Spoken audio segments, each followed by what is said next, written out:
Hello mga guys, welcome to my YouTube channel. This is Teacher Jess once again. So this is my first time to conduct a Christmas party. Kasi yung mga pupils ko previous back, they are not Catholic. So iba yung kanilang religion, so we need to respect. So since that it is my first time to have this activity, so syempre gawin nating masaya. Of course, hindi mawawala dyan yung ating picture taking together with these kiddos. Ayan, at marami ng mga foods yung nagdadatingan. And alam nyo guys, they are so very happy and excited to have this kind of celebration. That is why nag-picture taking kami as our remembrance, and also it will serve as our memories kasi bihira lang kasi to guys mangyari in a year. Kaya sulitin na natin habang meron tayong chance. And of course, nag-prepare ako ng mga activities para sa kanila. I provided games, I provided activities, yung mga preliminaries para hindi maging boring yung aming celebration sa Christmas. So, first thing na ginawa namin is of course, nag-preliminary muna kami ng opening remarks, and then nag-welcome ako sa kanila together with the parents, and then meron kaming Zumba dance as our exercise. So far, enjoy naman sila sa kanilang pagsasayaw, and after the dance music, nag-request pa sila ng isa. So, nag-enjoy sila dyan sa pagsayaw kasama ako kasi they are encouraging me to dance also. Kaya ayan, at sinabayan ko sila. Para ito na yung nag-serve as our dance presentation. Kasi we are in a small number. Kaya ayan. But even we are in a small population, still we enjoy the activities all together. Ayan, at ipa-fast forward ko na mga guys kasi we are in that second music na dance kasi nag-request pa sila. And after that dance mga guys, hingal na hingal talaga ako dyan sa pagsasayaw namin. At least lumabas yung pawis ko dyan mga guys as an exercise din. So ayan mga guys, at hataw na hataw sila sa pagsasayaw dyan. Ganadong ganado sila sa kanilang ginagawa. Well, sabi ko nga sa kanila, gumamit sila ng 2 balloon para maganda tingnan, diba? Pero gusto talaga nilang sumayaw na walang hinahawakan so that they can dance gracefully. Ang sabi ng gracefully.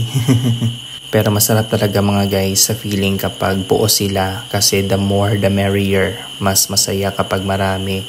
At syempre para maganda din yung aming unity. Tsaka yung banding na tinatawag.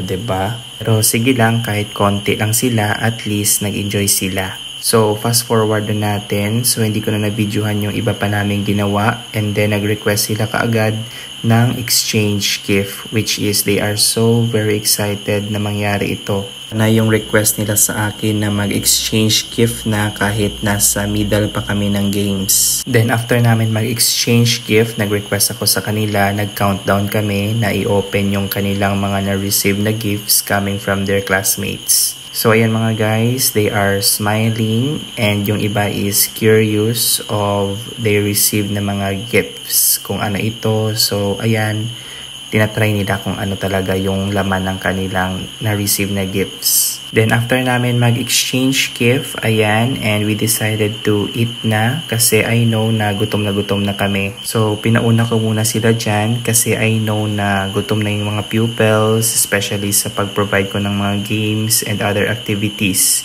including the parents. So, ito naman yung aming mga pictures. Ayan, yung mga kaganapan namin. Of course, yung mga pupils ko, which is kaunti lang.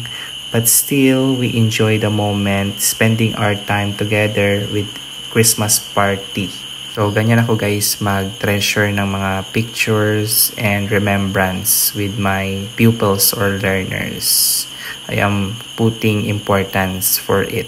Kasi I believe in a saying that once you love your learners, they also love you too. Their teacher, mentor, and advisor. And I wrap up. That's all mga guys for the vlog of our year-end party or Christmas party together with my pupils or my learners. See you guys on my next vlog. Don't forget to subscribe in my YouTube channel so that you are updated of the videos that I am posting.